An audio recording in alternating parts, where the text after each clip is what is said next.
Alléluia. Alléluia. Alléluia. Gloire à Dieu. Ce matin, nous allons partager la parole. C'est le dimanche de la famille, mes bien-aimés. Et ce matin, nous allons dans Éphésiens chapitre 5.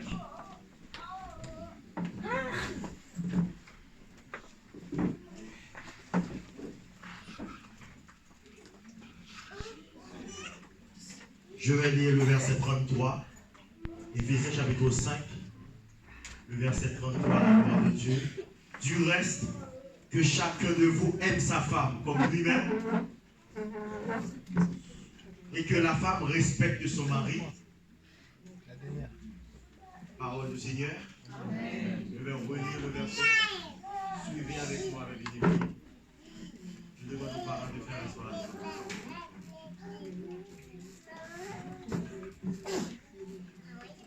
Du reste, que chacun de vous aime sa femme comme lui-même, et que la femme respecte son mari. Ce matin, mes bien-aimés, je vais partager la parole autour de deux piliers indispensables à la vie de couple.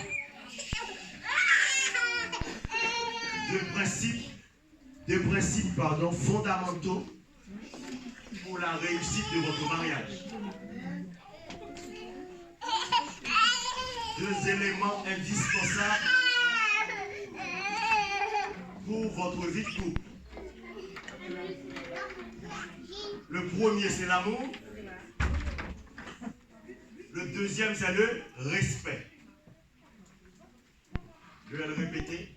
Le premier, c'est l'amour. Le deuxième, c'est le respect.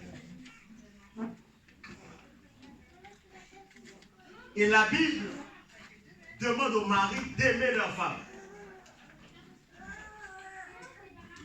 Elle demande aux femmes non pas d'aimer les maris, mais de les respecter. Laissez-moi vous dire, pour une femme, l'amour est un besoin. Toi qui es là, avec qui est là, tu es présent ce matin, tu es marié, tu as une femme, ta femme a besoin d'être aimée.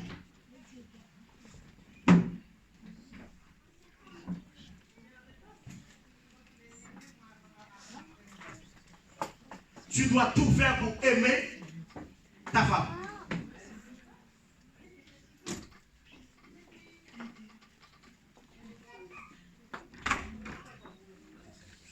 Parce que toute femme a besoin de l'amour.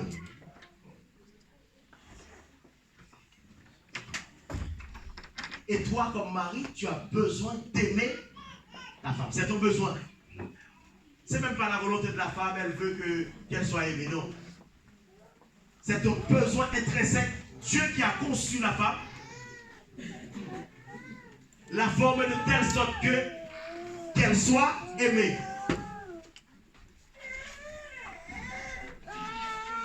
Et ton mari, toi qui es marié, qui es femme, je veux te dire que ton mari, ce n'est pas qu'il veut qu'il soit, comment dire, respecté. Le respect pour un homme, c'est un besoin.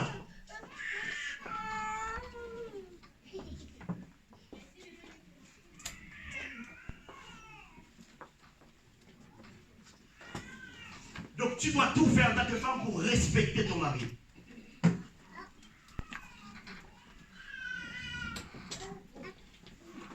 Mais allons plus loin ce matin. C'est quoi l'amour? C'est quoi aimer? La Bible nous dit dans Jean 3, verset 16, car Dieu a tant aimé le monde qu'il a donné. Donc, premièrement, je vais vous dire que aimer, c'est donner. Savoir aimer. Il y a un chanteur qui a chanté, savoir aimer.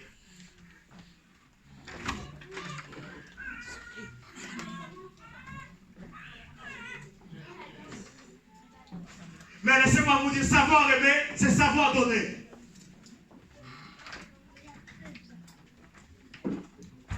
Celui qui aime, c'est pas le mot bon, celui qui dit ça. C'est la parole. Savoir aimer, c'est savoir donner.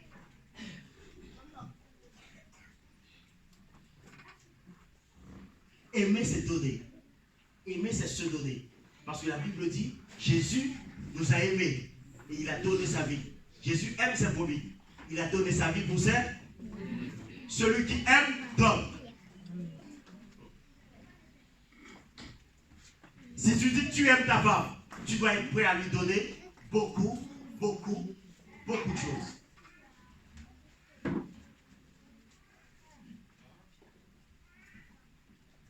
Nous avançons. Gloire à Dieu. Alléluia.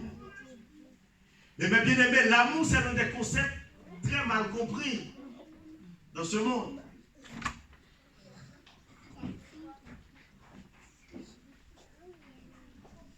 Et un homme qui est marié ou qui va se marier doit comprendre l'amour.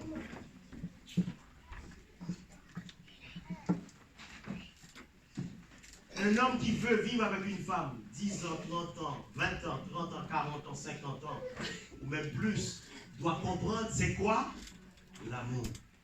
Amen. Amen. Pas l'amour selon le monde, mais l'amour selon Dieu. Alléluia.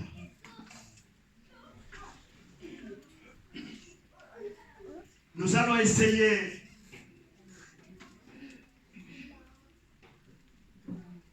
de voir d'abord ce que l'amour n'est pas.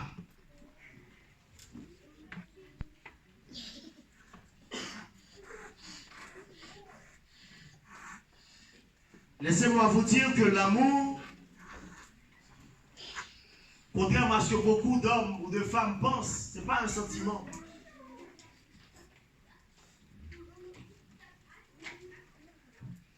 Le vrai amour, c'est pas ce que vous ressentez quand vous avez vu votre femme pour la première fois.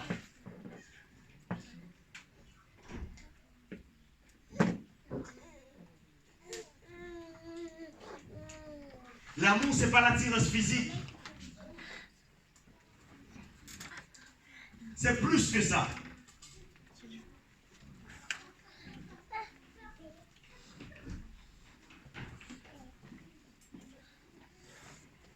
Il y a beaucoup de gens qui pensent que l'amour, c'est une émotion. Mais l'amour, c'est plus qu'une émotion.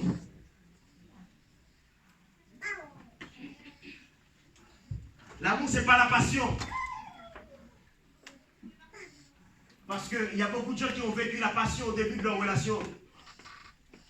Mais 3 mois après, la flamme s'est éteinte. Il n'y a plus de passion.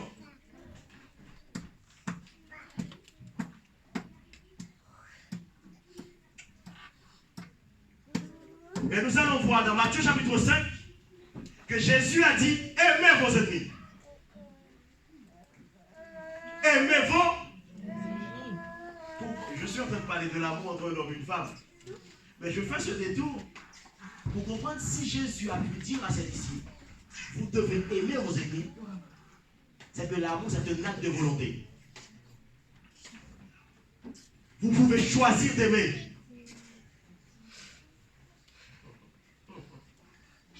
Vous pouvez me dire que, oh pasteur, vous ne connaissez pas ma femme. Vous ne savez pas comment elle est avec moi. Comment elle se comporte à la maison. Pasteur, vous ne savez pas ce que je vis. Mais si Jésus a pu dire à ses disciples, aimez vos ennemis, vous êtes capable d'aimer votre femme. Amen. Vous devez faire le choix.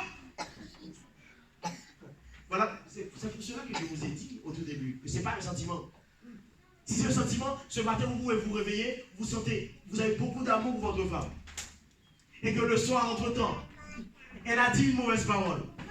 Et que le feeling est parti. Mais si c'est un choix, si c'est un acte de volonté, même si elle s'est mal comportée, vous pouvez encore choisir de l'aimer. Amen.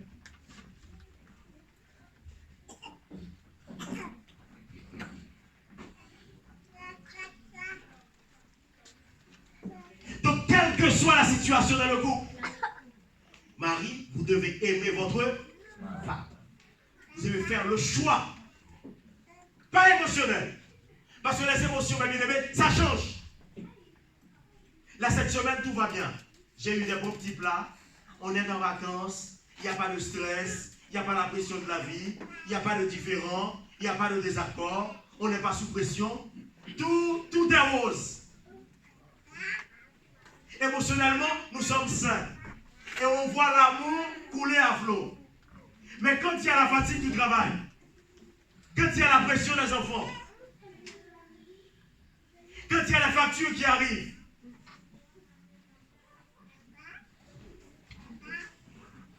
quand il y a les dépenses imprévues, à ce moment-là, les émotions sont sous pression. Mais si tu as fait le choix d'aimer, tu vas continuer à aimer. Amen.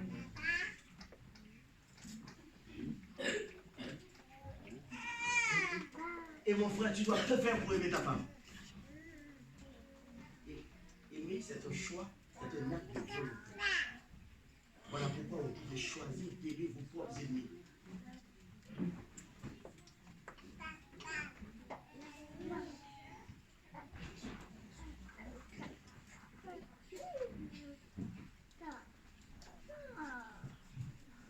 Donc l'amour, c'est une décision. Amen. C'est plus que feeling. C'est plus qu'une sensation forte. Je sens mon cœur battre.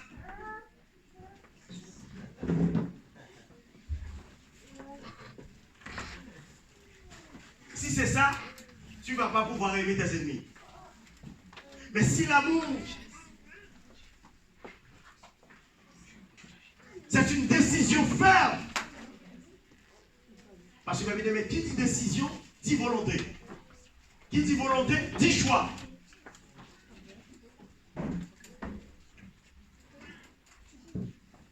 Donc, Marie, vous qui êtes présents ce matin, quelles que soient les faiblesses de votre femme, quels que soient ses défauts, vous pouvez choisir de l'aimer. Et vous devez continuer à l'aimer.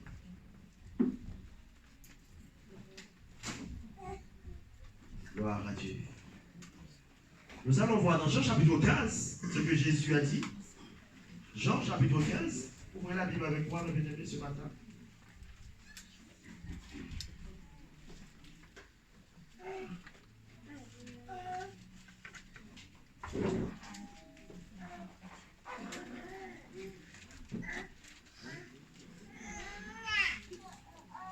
Jean 13, 34 avant.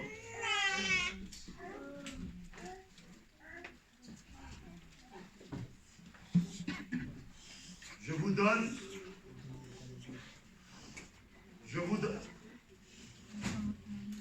vous donne un commandement nouveau. Aimez-vous les uns comme je vous ai aimé. Vous aussi aimez-vous les uns les autres. L'amour, c'est un commandement. L'amour, c'est une loi.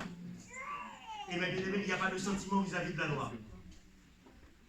Amen. Amen. Que vous aimiez le gouvernement, que vous n'aimez pas, vous devez respecter le feu rouge. Oui ou non? Amen.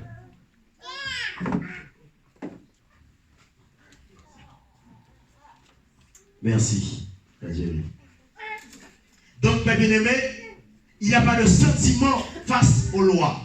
L'amour, c'est un commandement. C'est une loi. Je dois aimer.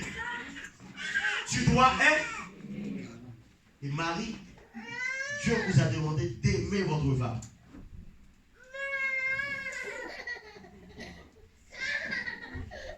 À ceci, tous connaîtront que vous êtes mes disciples si vous avez de l'amour les uns pour les autres.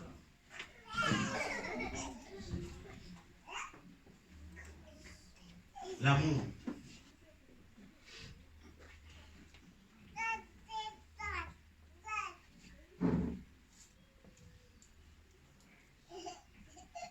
Et bien aimé, pour avancer,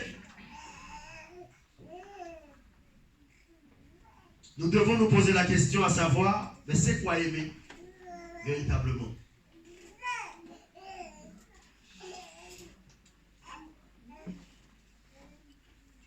Et nous allons répondre à la question, ma bien-aimée, en disant, par rapport à la Bible, en fonction de la Bible, mes bien-aimés, comme l'apôtre Paul l'a écrit dans Éphésiens chapitre 5. Aimer, c'est donner sans mesure.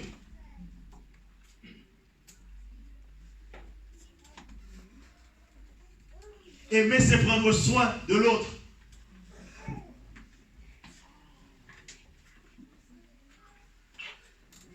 Il y a un auteur qui va plus loin qui dit aimer, c'est anticiper les besoins de l'autre et tout faire pour les rencontrer.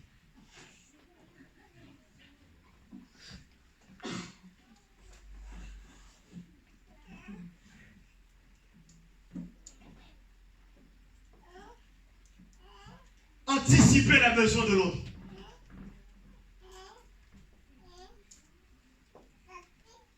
Donc, les maris qui sont là aujourd'hui avec moi-même y compris, nous devons penser aux besoins de nos femmes. Amen. Amen. Prendre soin. Parce que la Bible nous dit, Christ a aimé l'Église, il s'est livré. Aimer, c'est se livrer.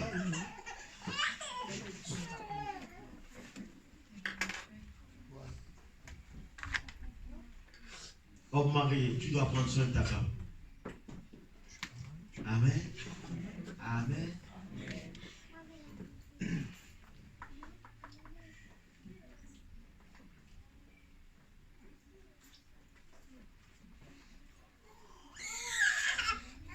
Et mes bien-aimés, nous devons faire. Ah, j'ai pas beaucoup de temps. Je vais y aller.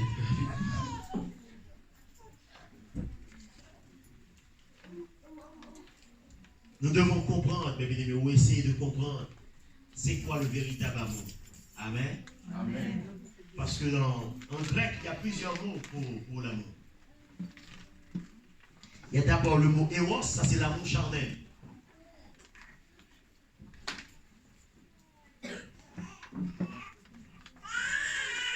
Et ce mot, c'est comme dans Genèse chapitre 4, le verset 1er, quand la Bible nous dit Adam a connu à Ève. Et Ève est tombée enceinte. C'est cet amour-là. C'est le mot éros.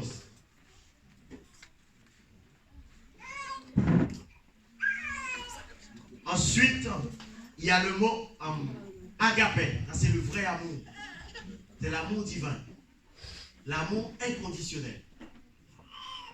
Et l'objectif de Dieu pour toi et pour moi, c'est de nous amener à ce niveau d'amour.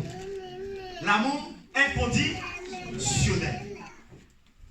Et mon frère, ma soeur, notre objectif, l'objectif de Dieu pour toi et pour moi, surtout pour les maris, c'est de nous amener à aimer notre femme de manière inconditionnelle. Et le véritable amour n'a pas de condition.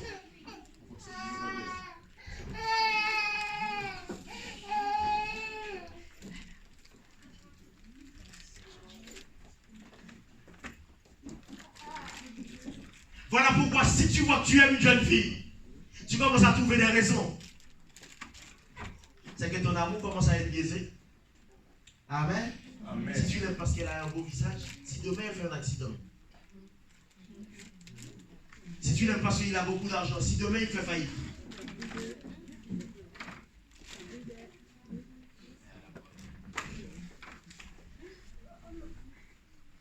Si tu l'aimes parce qu'elle est très intelligente, si demain elle fait une crise et qu'elle perd la tête.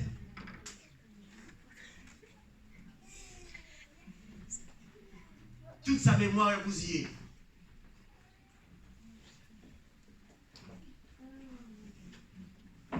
Mais Dieu nous aime, toi et moi, de manière inconditionnelle. Et nous devons prier Dieu, demander à Dieu la grâce de pouvoir aimer à ce niveau d'amour. Amen. Amen. Amen. Amen. Et mon frère, ma soeur, tu dois prier, surtout les maris, vous devez prier pour commencer à aimer votre femme de manière inconditionnelle.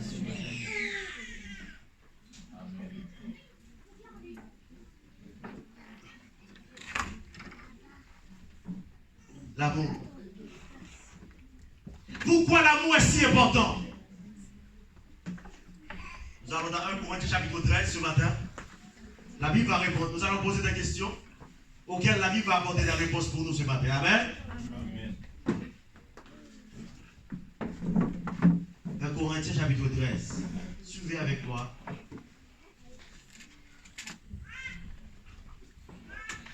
Quand je parlerai les langues des hommes et des anges, si je n'ai pas l'amour, je suis un airain qui résonne ou une cymbale qui retentit.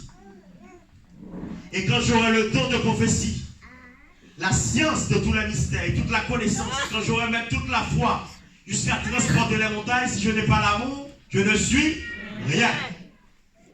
Mon frère, ce qui donne la vraie valeur à un homme ou à une femme, c'est l'amour. L'amour est plus grand que la connaissance. L'amour est plus grand que la prophétie. L'amour est plus grand que la foi.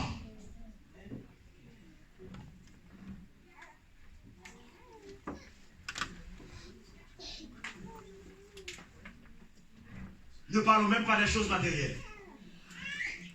Voilà pourquoi, mon frère, si tu veux voir le bonheur dans ta vie de couple, dans ton mariage et dans ta famille, fais tout pour qu'il y ait d'amour.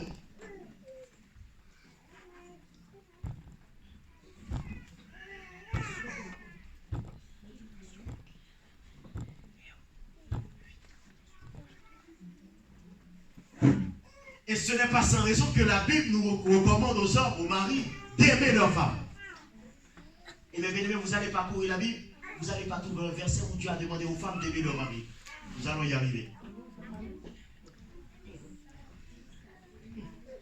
Maintenant, soit vous posez la question à Dieu, mais pourquoi c'est au mari Seigneur, que tu demandes d'aimer, et à nous, tu demandes autre chose.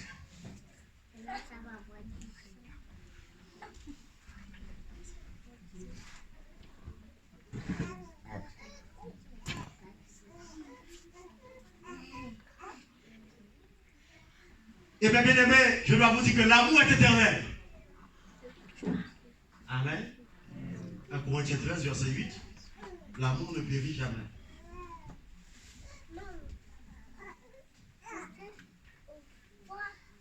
L'amour ne périt jamais. Les prophéties seront abolies. Les langues cesseront. La connaissance sera abolie. Mais l'amour, jamais.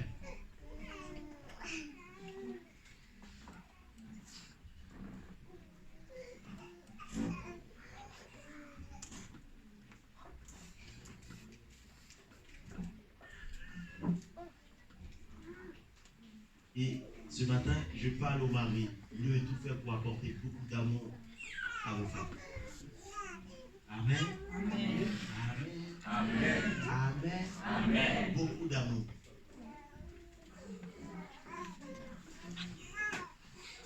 Alléluia.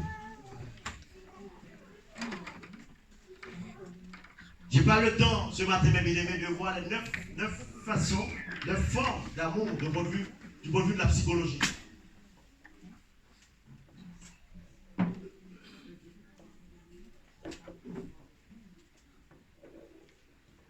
Je vais me cantonner uniquement à les citer ce matin. Il y a d'abord, en psychologie, ce qu'on appelle l'amour passionnel. Fort, profond, intense. C'est l'amour que les couples vivent au début de leur relation assez souvent. Ensuite, il y a l'amour dominant-dominé. C'est ces relations malsaines où il y a de la manipulation mentale, où il y a l'un des deux qui est écrasé par l'autre, qui est victime. Troisième forme d'amour, c'est l'amour platonique. Un amour intentionné, tendre, sans relation charnelle, basé sur la sensibilité des mots.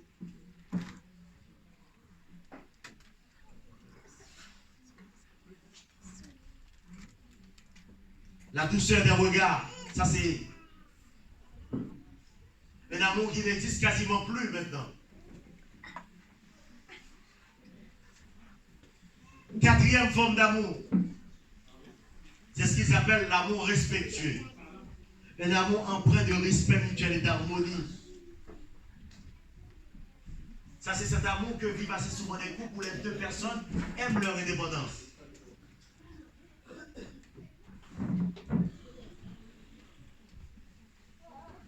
Cinquième forme d'amour, pour aller très rapidement. C'est ce que les psychologues appellent l'amour inaccessible.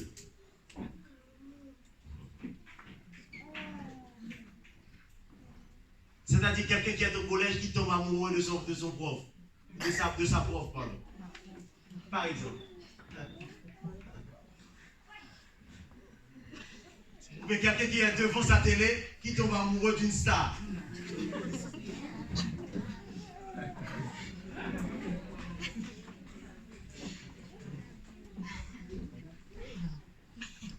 C'est ce qu'ils appellent de l'amour fantasmé, de l'amour impossible. Il y a sixième forme, l'amour désintéressé. C'est un amour où les gens, où le partenaire, il vient juste pour, il est prêt à donner plus qu'à recevoir. Il vient juste pour apporter une aide, physique ou psychologique. Septième forme d'amour, c'est l'amour tendre. Cette forme d'amour, c'est pour l'amour. C'est un amour qui est vécu assez souvent par les couples âgés. Des gens qui ont déjà vécu 30 ans de relation, 40 ans. Maintenant, le temps de la passion est passé. Ils ont vécu, leurs enfants sont devenus grands. Maintenant, ils sont entrés dans une forme de tendresse maintenant. Il y a de l'amour, mais c'est de l'amour tendre. Huitième forme, c'est ce qu'ils appellent l'amour sensuel. C'est proche de l'amour passionnel. Mais sauf que ça s'est basé quasiment sur le physique. Sur l'attirance physique. Les choses charnelles.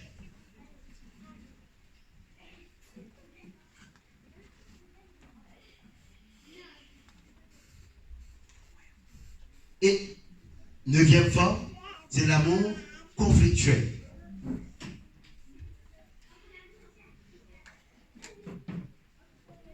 Ça, c'est quand les deux personnes qui sont dans la relation, ils ont deux forts caractères. À noter que nous avons parlé de l'amour désintéressé, c'est ce qui correspond à ce qu'on appelle l'amour agapé, dont nous avons parlé précédemment. Donc, mes bien-aimés, vous pouvez peut-être vous retrouver dans ces formes d'amour. Amen. Amen. Amen.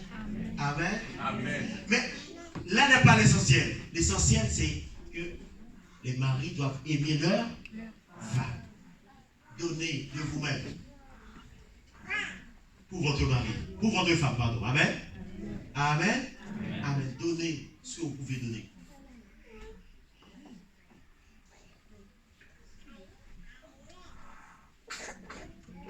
Et ensuite, mes bien-aimés, tout ça c'était sur l'amour.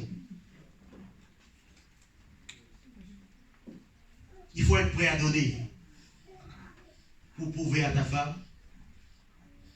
que tu l'aimes vraiment. Amen. Amen. Et ta femme doit se sentir aimée. Mon frère, tu veux combler ta femme.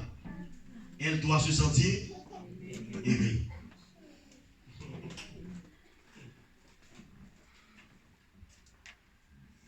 Parce que pour elle, c'est ton besoin.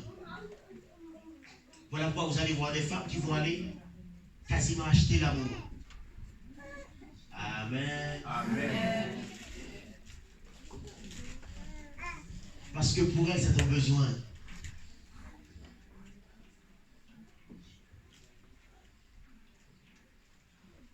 Mon frère, même si tu n'as quasiment rien à offrir à ta femme, tu peux lui offrir beaucoup d'amour. Amen. Amen. Tu peux lui offrir beaucoup d'amour.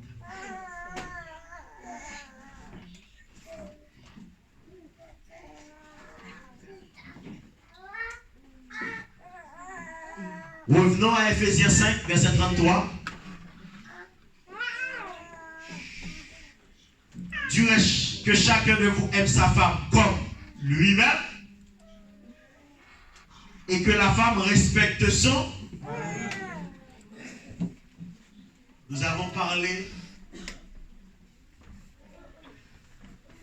de la première partie du verset. Maintenant, place à la deuxième partie. Que la femme respecte son. Le respect est un besoin fondamental pour un homme. femme mariée.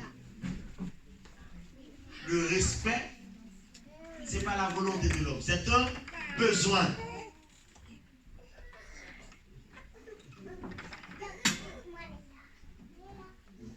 Mais c'est quoi respecter son mari? C'est là où c'est là, la vraie question c'est ça. Il y a des femmes qui aiment Dieu. Elles veulent faire la volonté de Dieu, mais elles ne savent pas comment faire. Ou bien elles s'y prennent mal. Alléluia. Alléluia. Alléluia.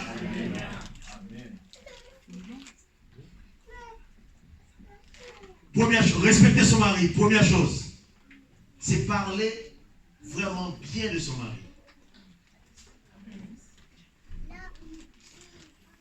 Ça commence.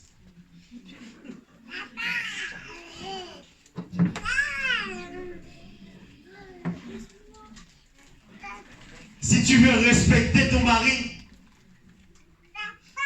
tu dois vraiment faire attention pour pouvoir parler très bien de ton mari.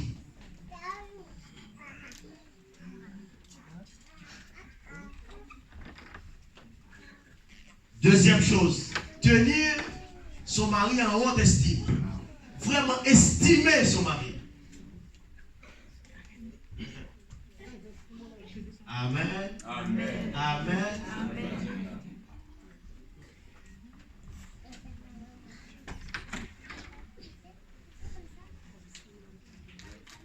Troisième point. Louer. Ça va vous choquer. Parce que louer à l'église est réservé uniquement à Dieu.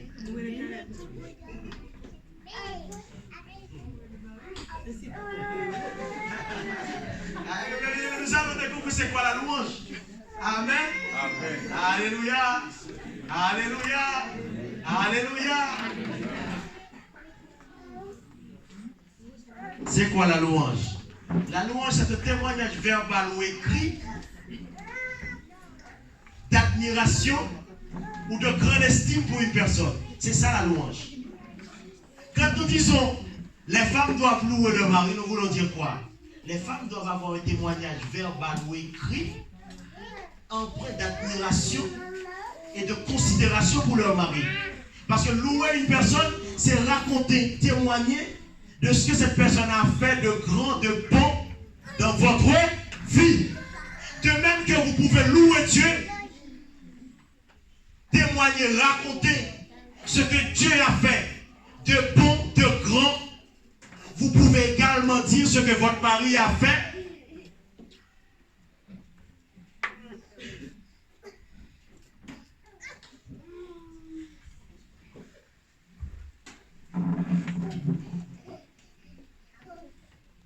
Vous pouvez avoir un témoignage écrit ou verbal. Je ne sais pas. Ceux qui sont sur Facebook, qui écrivent sur les réseaux sociaux, au lieu d'aller critiquer votre mari à longueur de journée, commencez par dire que ce qu'il fait de bien aussi. C'est ça le bon témoignage. Amen. Amen. Donc quelqu'un qui comprend bien la louange, il va dire que oh, cette femme, oh, il loue son mari. Ça va choquer les chrétiens parce que pour nous, on loue que Dieu. Mais il faut comprendre la louange. Amen. Amen. C'est un témoignage verbal ou écrit d'admiration et ou de considération pour ce qu'une personne a fait.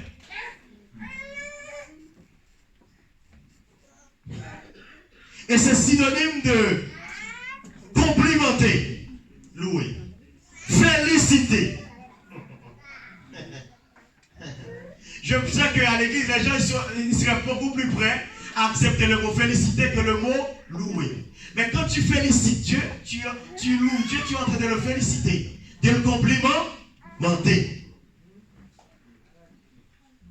Donc respecter son mari pour terminer, c'est estimer son mari.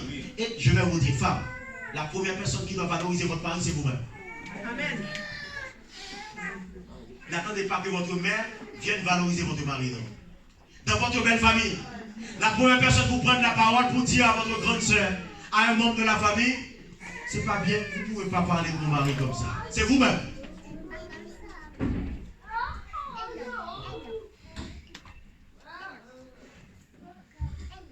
Valoriser. Femme, vous devez valoriser votre mari.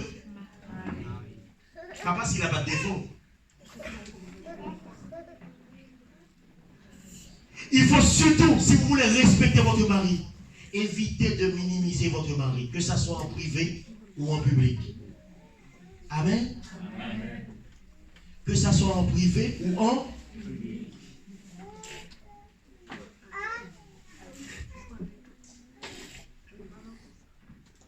Estimer, valoriser. Le dernier point, encourager votre mari dans sa vision, dans son travail, dans sa formation, dans ce qu'il fait dans la vie. Encouragez votre mari. Encouragez votre mari. Supportez votre mari, femme.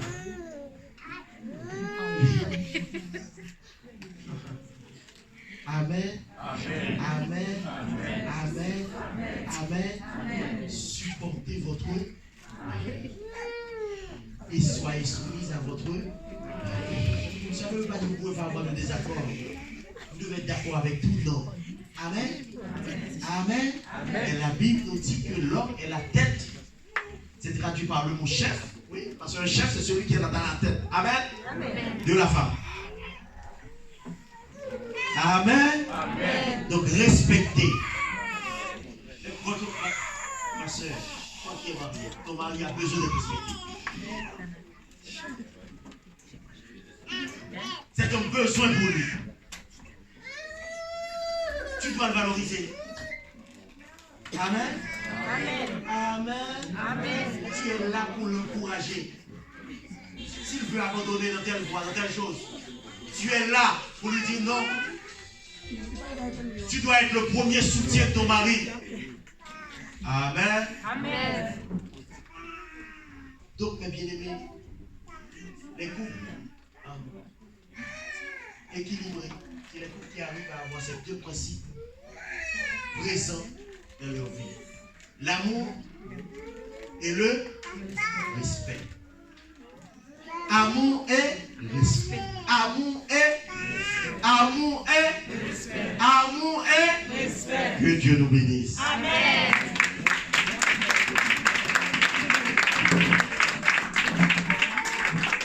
Levons-nous ensemble et nous allons terminer par la prière. Gloire à Dieu. Je bénis le Seigneur pour ce dernier dimanche de la famille 2018. Je bénis le Seigneur pour la présence des couples mariés et femmes qui étaient là avec leurs enfants. Je bénis le Seigneur parce que nous allons partager la parole autour de deux principes fondamentaux pour la réussite de la vie de couple ce matin. Amen. Gloire à Dieu. Gloire à Dieu. Merci Seigneur. Gloire à Saint fini. Oh, quel beau. Pour moi, pour moi.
Leur montre, Seigneur, l'importance de l'amour et du respect dans chaque couple et dans chaque foyer.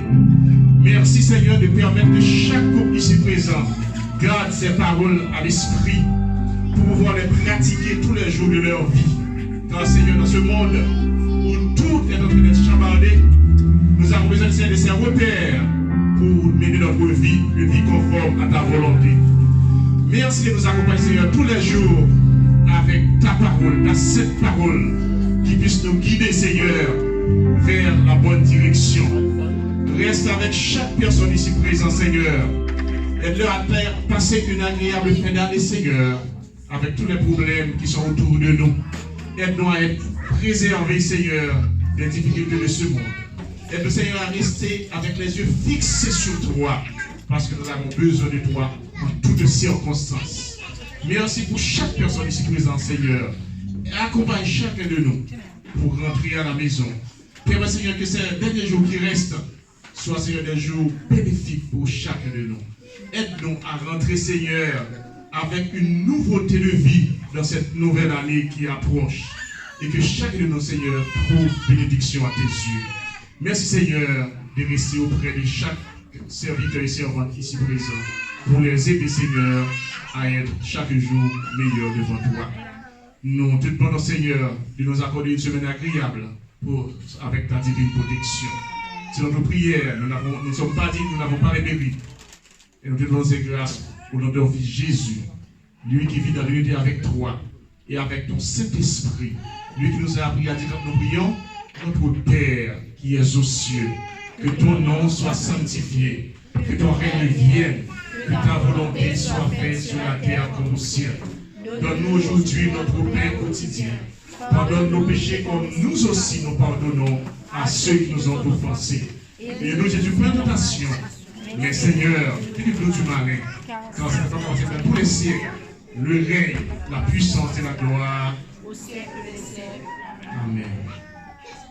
Que le Dieu de paix qui a ramené notre le monde, les grands pasteurs des brebis, par le sang d'une alliance éternelle, notre Seigneur Jésus-Christ, vous rende capable de toute bonne œuvre et fasse en vous ce qui est agréable pour l'accomplissement de sa volonté. Allez en paix, que le Seigneur vous bénisse. Amen. Dieu, mes bien-aimés, j'avais oublié de faire cette annonce. Les 40 jours de prière continuent ce soir à Pierrefitte à 18h. De 18h à 19h, mes bien-aimés, il reste